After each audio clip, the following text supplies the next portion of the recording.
आता आपण बनवणार आहोत बटाट्याची रुचकर स्वादिष्ट भाजी। त्यासाठी मी एक कढई घेतलेली आहे। त्याच्यामध्ये तुम्ही थोडेसे तेल घालून त्याच्यामध्ये जिरं, मोहरी, हिंग ही फोडणीला घालायची आहे। आणि त्याच्यानंतर मी त्याच्या दुसऱ्या साहित्य आहे त्याचं कांदा, लसूण, कढीपत्ता आणि मिरची ही मी त्याच्याबरोबर फोडणीला घातलेली आहे आणि ती व्यवस्थित परतून घ्यायची आहे।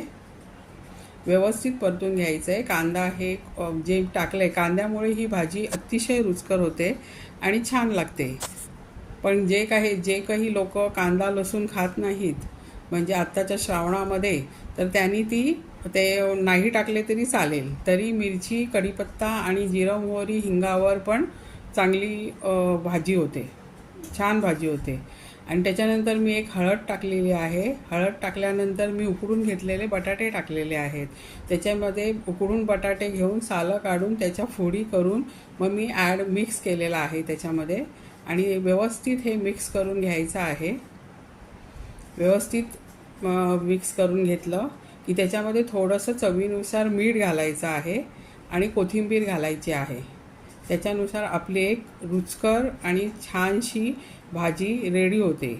म्हणजे तयार आहे आपली स्वादिष्ट चमचमीत रुचकर भाजी, बटाट्याची भाजी। तर तुम्हाला माझं रेसिपी आवडली असेल तर तुम्ही मला लाईक आणि सबस्क्राईब जरूर करावे। धन्यवाद।